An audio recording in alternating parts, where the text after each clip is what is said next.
Selamat datang kembali di Fakta Sejarah, sebuah kisah dari kategori Demotion, Tuyul. Sebelum kita masuk ke selengkapnya, kita harus doa dulu ya. Bismillahirrahmanirrahim. Allahumma sholli ala Muhammad. Ini dia selengkapnya, Tuyul.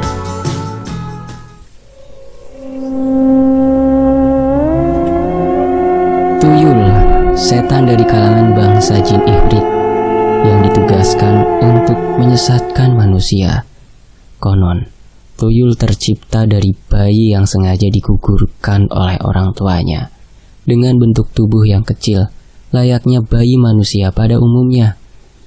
Sejarah atau legendanya sudah lama dikenal sebagai makhluk dari bangsa jin yang dipertugaskan untuk mengambil uang dari orang lain. Namanya sudah sangat lama dikenal di tanah Jawa, bahkan sampai ke seluruh negeri ini. Pernah diteliti oleh Clifford Geertz di Mojokerto, Jawa Timur pada tahun 1952 hingga 1954. Dalam penelitiannya, ia menguraikan ada 3 jenis pokok makhluk halus seperti memedi, lelembut, dan tuyul. Tuyul dikategorikan sebagai makhluk halus bertubuh kecil dengan wujud rupa yang menyeramkan. Namun tuyul tidak mengganggu, menakut-nakuti, atau menyebabkan orang sakit. Justru sebaliknya, tuyul banyak disukai dan diminati oleh khalayak banyak karena bisa memberi kekayaan secara instan. Tuyul dapat dikontrak selama 1 periode, yaitu 7 tahun. Dengan balasan sang tuan akan dijadikan pembantu di kerajaan jin tersebut.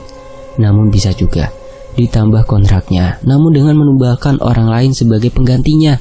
Tapi, apabila sang pemilik tidak ingin terlalu kaya, berkecukupan saja, maka bisa digantikan dengan tumbal kepala kerbau. Perjanjiannya biasa dilakukan dengan dukun atau orang yang ngerti. Tuyul mendiami patung kecil atau mainan. Ia bisa dibangkitkan dan dihidupkan dengan darah manusia yang masih segar. Di berbagai negara di Asia, tuyul mempunyai nama-nama yang berbeda. Di Thailand dikenal dengan nama Komantong untuk laki-laki, Komanlai untuk tuyul perempuan. Di Kamboja dikenal dengan nama Chohen Kroh. Di Filipina dikenal dengan nama Tianak. Sementara di Korea Selatan dikenal dengan nama Doyewe. Untuk bisa memelihara tuyul, bisa membelinya dari dukun dengan ritual-ritual tertentu dan dengan konsekuensinya. Tentunya dengan memanggilnya melalui media darah manusia atau datang langsung ke daerah di mana tuyul berada, karena tuyul juga punya pasukan dan pemimpin yang mengatur dan menjaga mereka. Sifat tuyul tidak beda dengan anak-anak pada umumnya. Rewel, susah dimengerti, suka ngambek dan cemburuan. Terlebih ketika sang majikan sedang mengandung ataupun sedang mempunyai bayi kecil, maka tuyul akan membunuh sang jabang ataupun bayi tersebut dengan menggunakan kuku panjang dan hitamnya, karena akan mengurai rasa sayang majikan kepada dirinya. Intinya tuyul ingin selalu diprioritaskan oleh majikannya. Kita masuk ke pembahasan cara kerja tuyul. Tuyul akan mengambil uang yang kita simpan di tempat yang tidak terlalu sempit dan mempunyai ruang, namun tidak banyak seperti yang bisa kita lihat di film-film, hanya beberapa lembar saja. Tuyul juga tidak mengerti tentang jumlah uang, nominal, ataupun pecahan dari uang tersebut. Ya, sama seperti anak-anak pada umumnya. Maka dari itu, sang tuan akan memberi contoh kepada tuyul tentang warna, nominal, dan jumlah nol dari mata uang tersebut. Sementara sang tuan akan menunggu di rumah. Tuyul tak banyak mengambil. Jika dirasa sudah cukup baginya, maka ia akan pulang dan meminta imbalan atas hasil kerjanya tersebut, yaitu menyusu pada sang istri majikannya.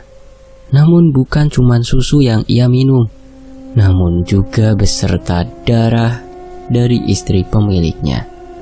Itulah mengapa rata-rata perempuan yang memelihara tuyul terlihat lemas dan pucat karena ia kekurangan darah. Tuyul beroperasi pada malam hari, antara jam 11 malam sampai jam 3 dini hari. Banyak cerita yang mengatakan kalau seseorang yang memelihara tuyul, maka ketika ia berjalan tangannya akan disilangkan ke belakang seperti orang yang tengah menggendong sesuatu, berjalan sambil terbungkuk. Sementara menurut cerita lain, tuyul akan keluar melalui jendela kamar dari majikannya. Kenapa tuyul tidak bisa mengambil uang di ATM? Penjelasan melalui sains ilmu pengetahuan. Makhluk halus itu berupa energi dan memiliki energinya sendiri. Ada yang memiliki energi yang besar, sedang, sampai kecil. Pada dasarnya semua yang ada di dunia ini memiliki energi. Energinya masing-masing, bisa saling menyatu, saling tarik-menarik, ataupun saling bertolak belakang dan saling memusnahkan. Di tempat atau bangunan yang sepi, maka energi mereka akan menyatu dengan energi di sekitarnya. Itulah mengapa mereka bisa menunjukkan wujudnya, apalagi jika orang yang melihatnya merasa panik, takut, atau cemas, maka dengan mudah energi mereka menyedot energi orang tersebut. Ya, mungkin itulah mengapa kita menjadi lemas ketika bertemu dengan mereka.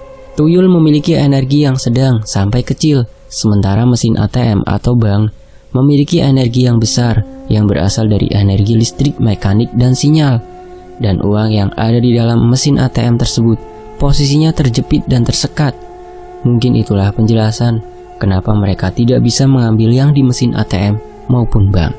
Sementara dari segi klinik, saya tidak bisa berasumsi. Biar teman-teman menebaknya sendiri. Oh ya, tuyul juga katanya nggak bisa ngambil duit yang nggak ada pemiliknya. Semacam ada peraturan dalam dunia mereka yang melarang hal tersebut. Cara menangkal tuyul. Mungkin banyak dari teman-teman yang tahu tentang bagaimana cara menangkal makhluk kecil yang menyebalkan tersebut, seperti dengan menaruh kelereng, kaca, kepiting sawah, yuyu, dan mainan lainnya. Cara ini dianggap ampuh untuk menghalau tuyul mencuri uang kita, karena ia akan sibuk bermain dan melalaikan tugasnya untuk mencuri uang. Tuyul juga suka berkaca. Ia akan sibuk memandangi dirinya di depan kaca sambil kegirangan. Sementara cara lain bisa menaruh jarum atau benda tajam lainnya di samping uang yang kita simpan.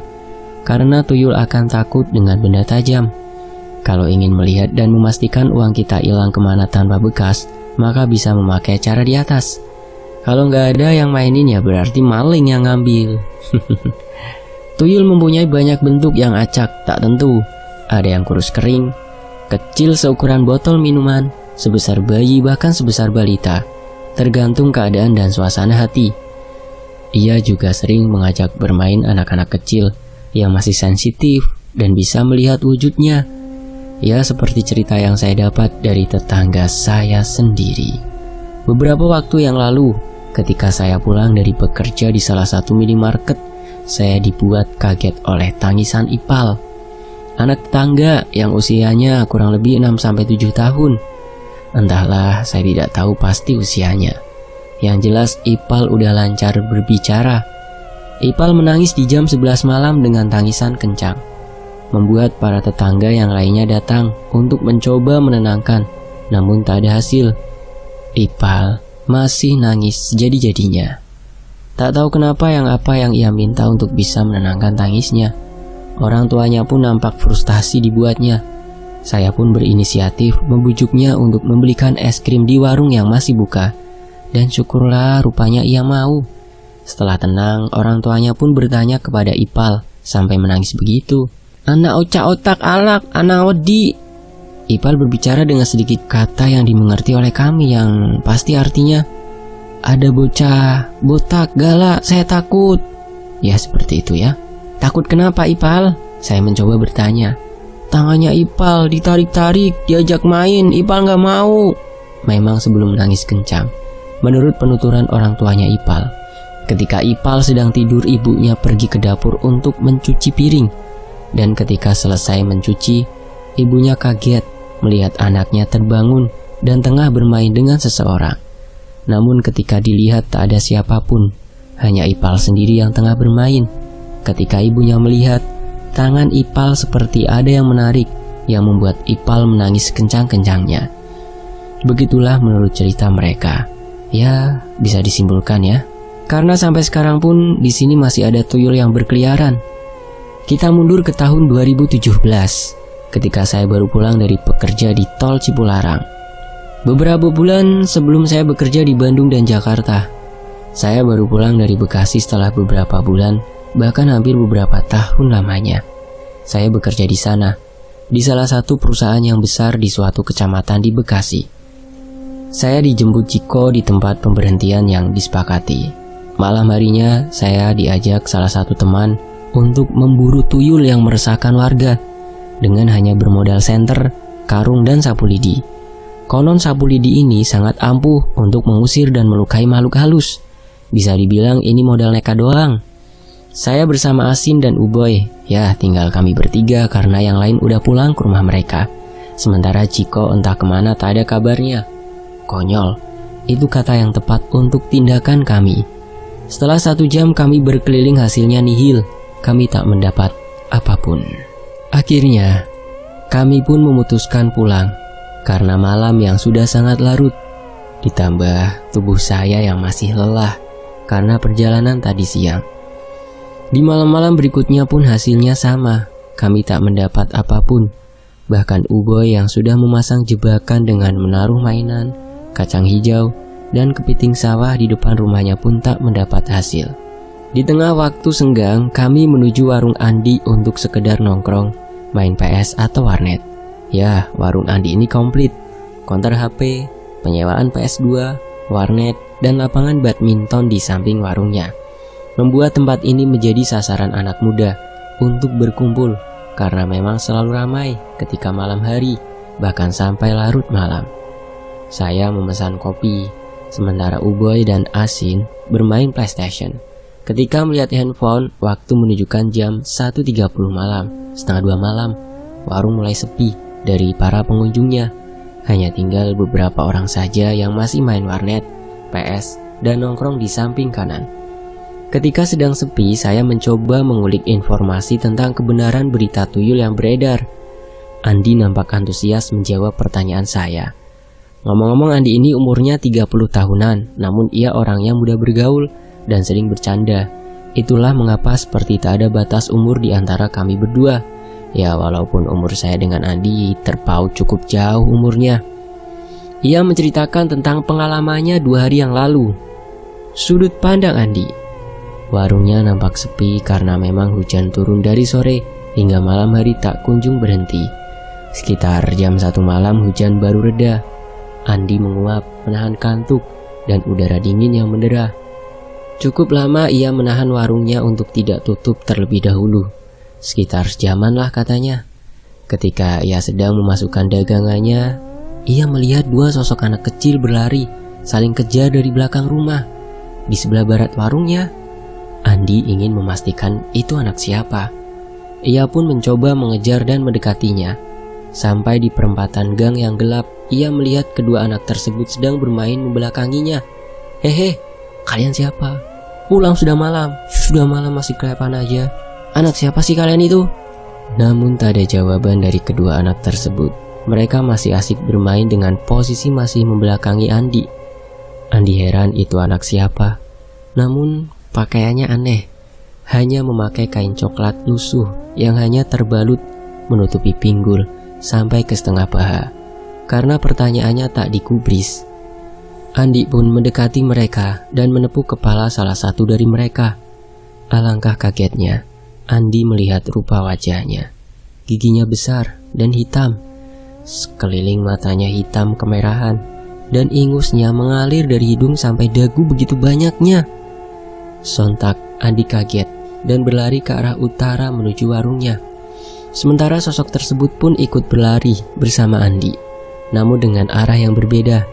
Andi ke utara, sementara tuyulnya berlari ke arah barat. Mereka terpisah di perempatan jalan. Ya, pokoknya jelek dan menjijikkan mukanya. Saya hanya tertawa geli mendengar ceritanya Andi. Sambil menikmati segelas kopi dan rokok, saya berbincang asik dengan Andi. Iya, saya melihat TKP yang Andi ceritakan dan saya pun mengajaknya untuk menangkap tuyul tersebut. Wah, nggak akan keluar. Biasanya keluarnya di malam Kemis sama malam Minggu, ucap Andi menerangkan. Tuyul juga malam mingguan rupanya. Keesokan malamnya seperti yang kemarin dijanjikan, saya, Asin, dan Uboy pergi ke warung Andi untuk bersama-sama memburu tuyul. Ketika kami sampai, nampak Andi sedang mengemasi dagangan di warungnya. ia memilih menutup warung lebih awal. Ngerasa bersalah jadinya gak enak. Bodo amat lah, saya penasaran dan saya kesal. Karena uang saya pun hilang beberapa lembar. Andi membawa bambu kuning yang sudah kering untuk senjatanya. Sementara kami seperti biasa, senter, karung, dan sapu lidi. Sambil menunggu larut malam, seperti biasa kami memesan kopi dan rokok. Ya, sebagai penebusan rasa bersalah. Kami juga karena membuat Andi jadi menutup warungnya lebih awal. Setelah dirasa cukup larut, yaitu jam 12 malam, kami pun berjalan mengelilingi jalanan dan ganggang sepi di kampung ini. Lama kami mencari, namun tak kunjung kami temui. Kami malah mendapat penampakan lainnya. Kain besar yang menggantung di atas pohon randu. Karena tak mendapat hasil, sementara waktu juga menunjukkan jam 3 dini hari, kami pun memutuskan membubarkan diri untuk pulang ke rumah masing-masing. Cerita berbeda saya dapat dari Pak Bani. Saya bertemu beliau ketika sedang memancing di balong. Balong itu danau kecil ya, di belakang desa. Bosan, jenuh, kesal karena umpan yang dilempar dari tadi tak kunjung dimakan ikan. Dari kejauhan nampak Pak Bani datang mendekati tempat saya memancing. Ia pun sama, membawa pancingan dan terlihat belum mendapatkan ikan. Mending batinku berkata sekarang paling tidak ada orang yang bisa diajak bicara, mengurangi kejenuhan menunggu pancingan. Sudah dapat belum? Tanya Pak Bani. Wah, durung mang, gabuk ya iwake. Belum pak, susah ikannya, jawabku. Saya pun menawari beliau rokok dan minuman teh kemasan botol yang sengaja saya bawa. Ngalor ngidul kami mengobrol. Saya iseng mencoba bertanya perihal tuyul yang memang sedang menjadi pembicaraan warga akhir-akhir ini. Kalau malam pernah lihat tuyul nggak pak? Tanyaku sambil menggulung reel pancingan. Wah, bukan pernah lagi, malah tak tangkap.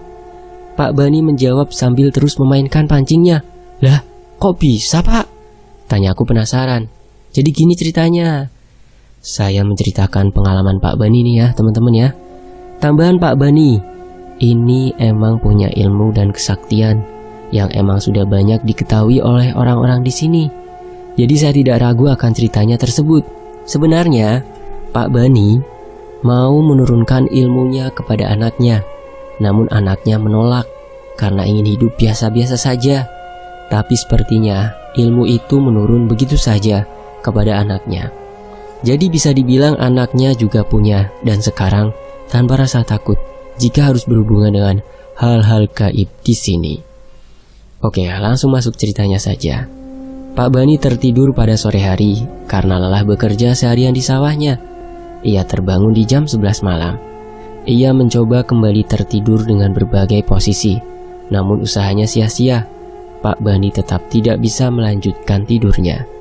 Akhirnya dia memutuskan untuk terbangun, membuat teh tubruk dan keluar rumah untuk menghirup udara luar. Pak Bani duduk di depan rumahnya sambil menikmati teh buatannya.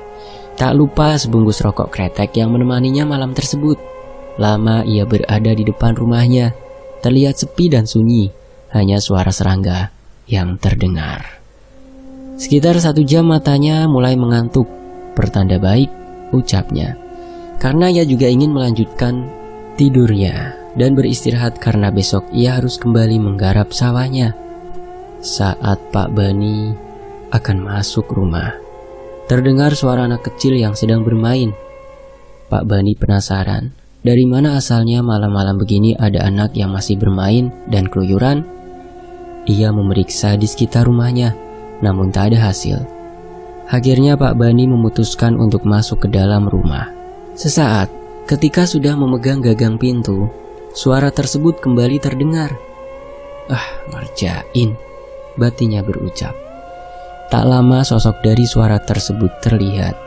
2 orang anak kecil botak yang tengah bermain kejar-kejaran 5 meteran di depan rumahnya. Pak Bani tahu dan paham kalau kedua anak tersebut bukanlah anak manusia, karena tidak mungkin. Bocah macam apa yang masih bermain di tengah malam begini?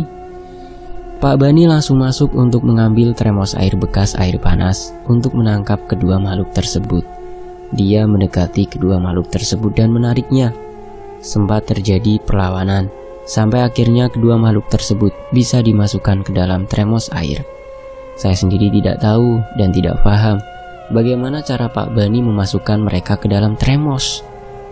Ntar juga yang punya tuyul ini bakal nyariin kesini besok pagi. Coba siapa yang punya, saya pengen tahu. Pak Bani berbicara sendiri. Dan benar saja, sepasang suami istri menemui Pak Bani keesokan harinya. Mereka menawarkan Pak Bani sejumlah uang.